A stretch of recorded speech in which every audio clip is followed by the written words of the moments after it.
tuned to BNN, the Bad News Network. Hello, I'm Norman B. This is a BNN special report on the Georgia crisis. As we were leading up to the Olympics, everybody in the world was paying attention to whether George Bush is going to go and what he's going to do. Here's what happened. Somebody in the United States downloading the homepage of the president of Georgia and doing it again a second later, and doing it again a second later. This is a $40 kit that anyone can buy over the internet. Someone did this to the president there. It seems like someone was trying to cripple their office, and indeed did hurt the office a lot. They assumed it was Russia, and so Georgia began the attack against Russians in South Ossetia, killing over 1,000 people. Russia has been surrounded, hemmed in, the United States with at war with overwhelming force in Afghanistan and Iraq, and now threatening to put missiles into Poland.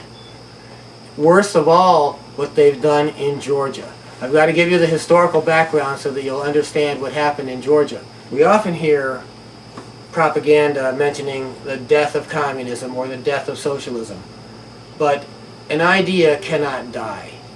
These far right-wing governments that were in these countries, although our propaganda calls them far left-wing, reformers that were locked up under the repressive regimes were called liberals.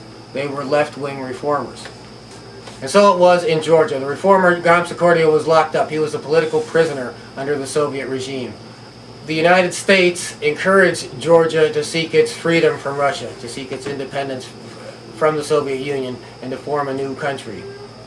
After Georgia declared its independence from the Soviet Union, Georgia elected Gamsakhurdia president. He had been a political prisoner. He was a liberal reformer. 85% of the people in Georgia voted for Gamsakhurdia. Then later, Shevardnadze invaded with the Russian army. United States propaganda acted like Shevardnadze was the defender of democracy. They called Gamsakhurdia the separatist. He was elected by 85% of the people. Shevardnadze pursued him to the ends of Georgia, and of course, the elected president was killed. People who had been loyal to Gamsakhurdia still fought. Well, they were called separatists all this time. They were called enemies of the state. The United States put in this plan of making this oil pipeline go through Georgia. The oil comes from Baku, which is not in Georgia. The oil goes to other countries such as Burma.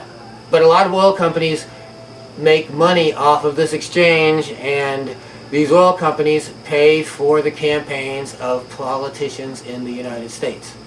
And so the U.S. determined to put a pipeline through, but the problem with putting a pipeline through Georgia is the only place where it would go is through the intercontinental divide between Europe and Asia, the Caucasus Mountains, the pristine natural heritage of Georgia. But the oil companies didn't care about that. They wanted that pipeline to go through there. Well, once Shevardnadze got in control of Georgia, he said he was going to put in the pipeline, and the oil companies loved him. And Shevardnadze said he was going to put in the pipeline, and the oil companies loved him, and they probably poured money into him. And American propaganda said Shevardnadze is the great defender of democracy, and his own people knew him as a ruthless dictator. And the United States said, yes, that's what Georgia needs, is somebody like Shevardnadze, somebody who's going to put in the oil pipeline. Finally, there was so much international pressure from human rights groups and ecological groups that even Shevardnadze was not going to put in the pipeline. The day that Shevardnadze announced he wasn't going to put in the pipeline, he was overthrown in an oil company and intelligence coup.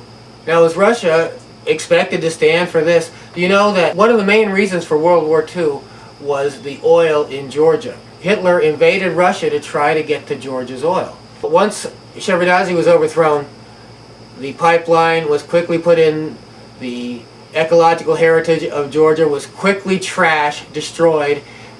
Of course, now that pipeline is a target for future wars, and since all of that oil, which was going to Russia before, is now going out of Russia, the strategic imperative for its own national security, Russia has to take that oil. They will take that oil eventually.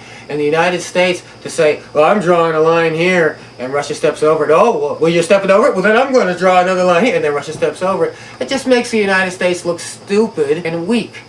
The United States holds no cards in this.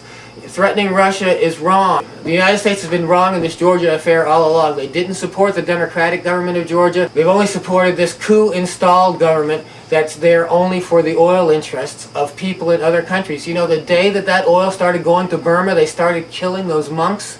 These oil companies have no right to Georgia's territory. They have no right to that oil. They have no right to put us at war over oil.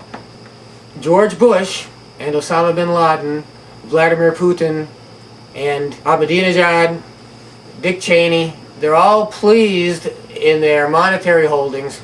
They all make money every time there's fighting over oil. Anytime an oil pipeline is bombed anywhere in the world, all the oil interests make money. Bush and his contributors, yes, Cheney and his contributors, Osama bin Laden and his contributors, Ahmadinejad and his contributors, Putin and his contributors, every oil man, they all make money every time there's fighting over oil. Don't let these people bring us to fighting over oil.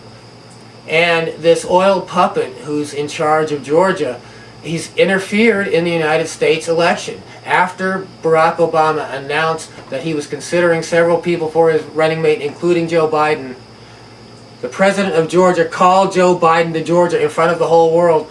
Now, either this was interfering in our election, or Obama and Biden were taking part in an elaborate political theater to make us think they were doing something that they weren't.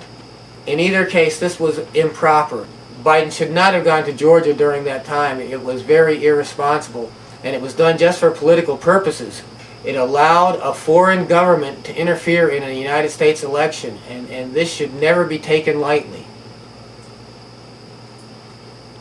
Have a nice day. Other eyes smile tenderly, still in peaceful dreams I see. I know the road leads back to you. Yeah, Georgia. Yeah, Georgia.